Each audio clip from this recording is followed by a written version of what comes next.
to do what needs to be done. So neglecting what in yourself? Not eating, not sleeping? Yeah, like your health or just... Well, again, if your real focus is fulfilling the divine mission that you're given, if that's your real focus, not being a martyr or being a hero or being this very well-known selfless person, but to fulfill the divine mission, then a part of that will be, so I need to eat and sleep and look after myself to do that. Like, that's a part of the mission. If I'm wearing myself down, draining myself and exhausting myself, that's not looking after the tools that I was given to fulfill my mission. A real person who has bittul will have no problem looking after themselves, because they're not worried about themselves in the first place to worry about looking after themselves. That maybe that's arrogant. I think it's more just like the time factor, and that if you're always putting people ahead of you, it's easy to, or things that have to get done. Or taking on too much. And then just not ending up looking after yourself. I think that does happen. Not out of being a martyr and look, everybody, I haven't looked after myself, I'm just a mess. You see it frequently. Getting the balance of saying, no, I need to look after myself versus I need to say no to someone else. I think that's... Yeah, but I don't think bittul means you never say no to anyone else. I don't think so. That's a different thing. At the expense of your own, often you just... That's a personality. That's a type. There are certain people who they can't say no, and they don't have discipline, and they don't have boundaries. I don't think that's a result of bittul. On the contrary, that's they're stuck in their way, and their way is to be all over the place and not look after themselves. I think somebody has bittul and a sense of mission will know when to draw the line. Right? Will be comfortable doing that. That person feels guilty looking after themselves. It's like, how can I look after myself when... Just don't think about it. They just don't think about it. Or they just don't think about themselves. But it is true, I think, what you're saying about the boundaries.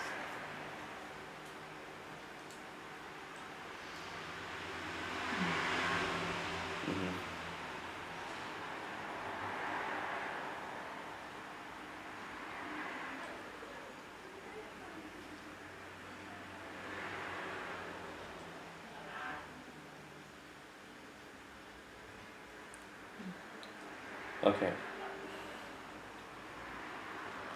So here the Rebbe just says that the Rebbe Rashab explains this in his maamar. Doesn't quote it here, but the explanation is that how does bittul lead to simcha is that you're not expecting anything. You don't have these expectations of things should go your way, things should be there for you. You should have all that you want. You're not full of these expectations, which are then not met and make you miserable.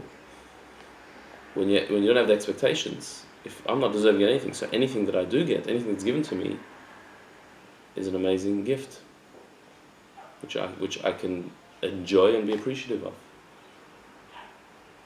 rather than resentful that I'm not getting enough. Sorry, can't that make you lazy?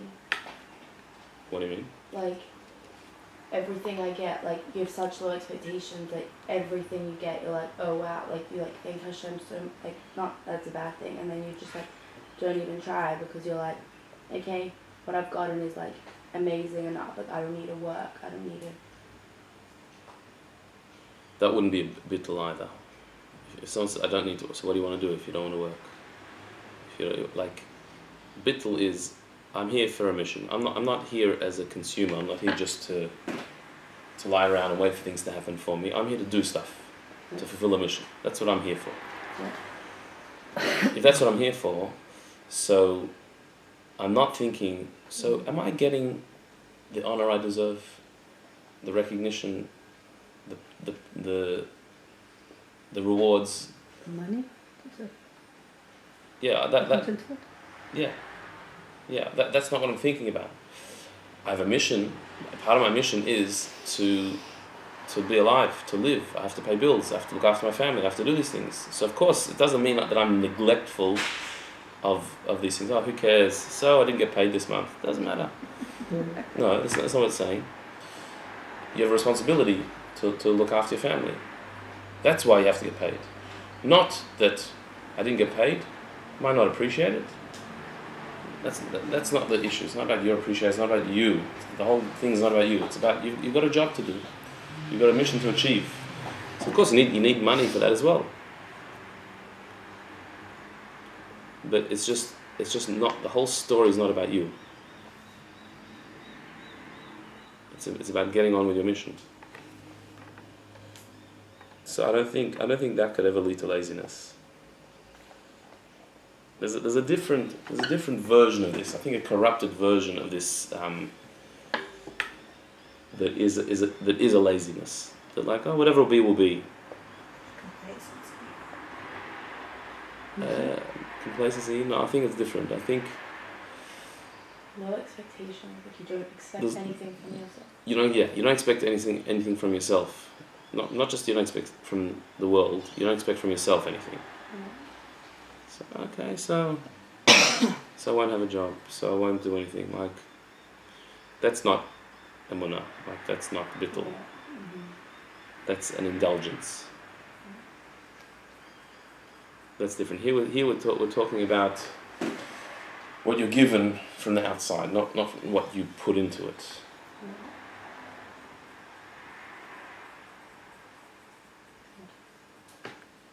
So let's just end the last two lines of this paragraph. The Rebbe here says a very powerful idea. Because the simcha is coming as a result of humility and bittul, when the joy you have, the appreciation, the enjoyment that you have, the pleasure that you're getting, is as a result of the fact that you're in a state of bittul. You so see yourself as nothing. I'm just the opportunities that Hashem gave me. I can't take credit for anything. I'm not deserving of anything. It's not about me. I can't take credit. When you see yourself like that, and as a result, whatever you get brings you joy. Whatever you have brings you joy. You're happy with where you are and what you have because it's all a gift. Because the happiness comes as a result of joy,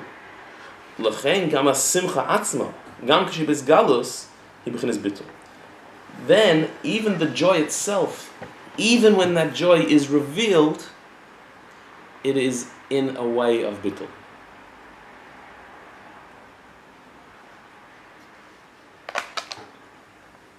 Meaning what? That generally we would understand the experience of joy as being me. I am experiencing joy. There's something quite self-absorbed about being happy. I am happy is about me being happy. It's my mood, it's my state of mind, it's my experience. I am happy. How can you be happy in a way of bittul? In a bittul-dik way? How can you be having happiness and bittul at the same time?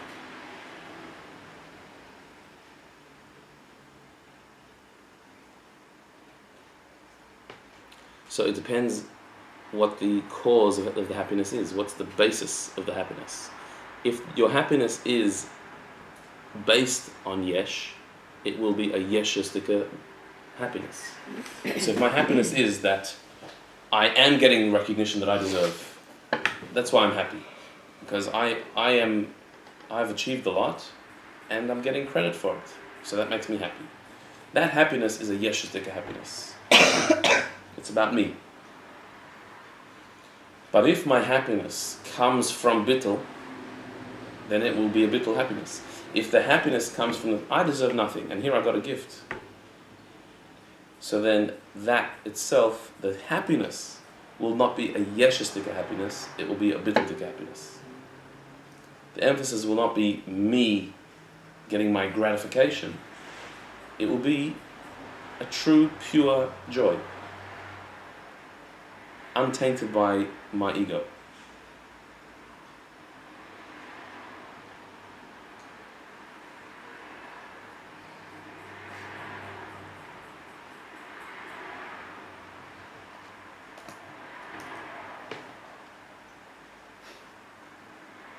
It's interesting, the Friedrich Rebbe in the maamar says that if you earn money,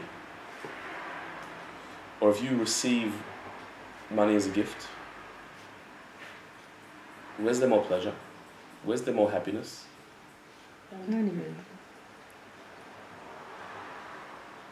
Friedrich Rebbe says, in getting a gift.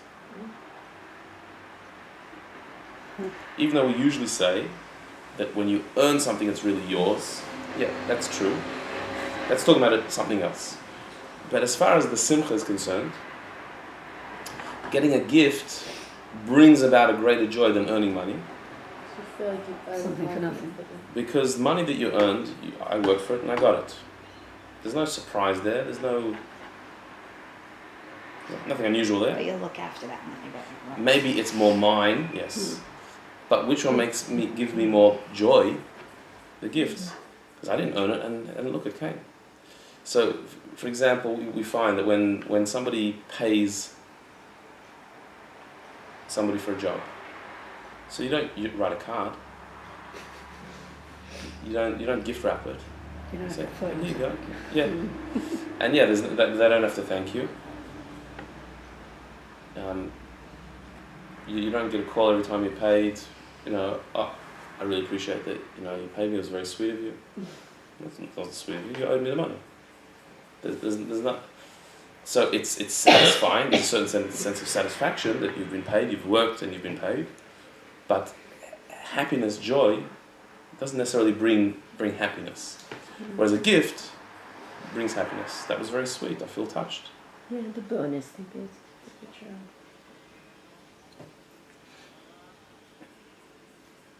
So why is that? Because something that you saw as coming to you,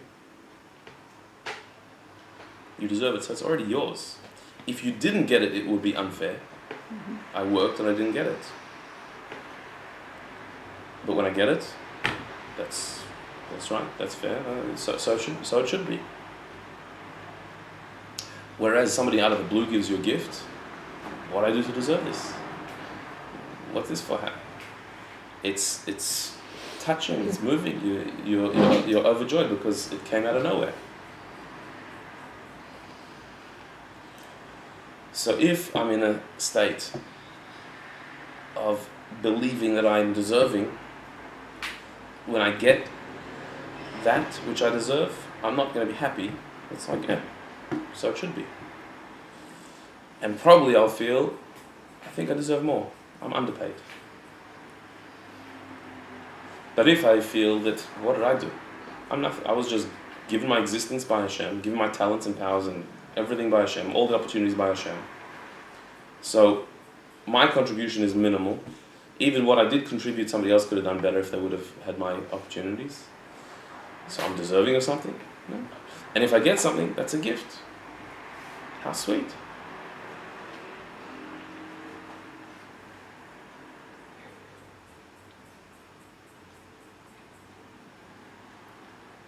A gift that you're given, like, regularly or frequently ceases to have that as well. And it doesn't have the element of either. Like, if you always give your child, I don't know, a birthday present even, it's like this is what the expectation becomes. Right. So how do you, like, maintain that element of gratitude when it's, like even like in your kids, like when it's... Well, that's a part of our avoda. Part of our avoda is to not become complacent or just taken for granted of the gifts. Because if you think about it, the more often the gift is given, the less appreciated. But it should be the More opposite. demanding, yeah. It should be the opposite. It should be, a right. useless gift. That's because you start. The reason why the reason why you stop appreciating it is because you then think you deserve it. Cool. Where's my gift? You know, like where's my gift? Yeah. as soon as you think you deserve it, it's not a gift anymore. What about a useless gift? Hmm? What about a useless gift? People give you things, you just look at it and go, what am I going to buy this? But it's the gesture. Yeah, exactly. It's not. It's the person behind the gift. It's that somebody actually did something nice for me. That's what it really is.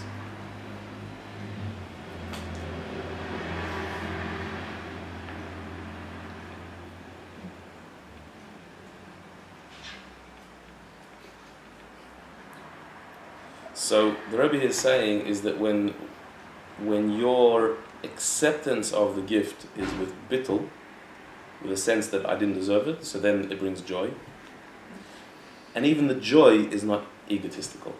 It's not a self-absorbed type of joy, because I'm not. If I thought I was deserving it, my joy could also be a self-satisfied type of joy. But when it's a total gift, it's like I'm touched, I'm humbled by the gift. I'm not made more arrogant, I'm humbled by it. Because I really don't deserve this, and yet I got it. And so that's the level that Sarah reached in her life, that she was in such a state of bittul, she so saw herself, or didn't see herself, that her avodah was all just avodah. It wasn't about my achievement, how I've reached, how high I am. It wasn't about her. So therefore all of her gifts were accepted with joy. She lived on that level of simcha, and the simcha itself did not create any arrogance. So Yitzchak was her son, the laughter, the future laughter, the type of Mashiach type of laughter. Yitzchak was Gvura, which Gvura is connected to bittul as well, is joy.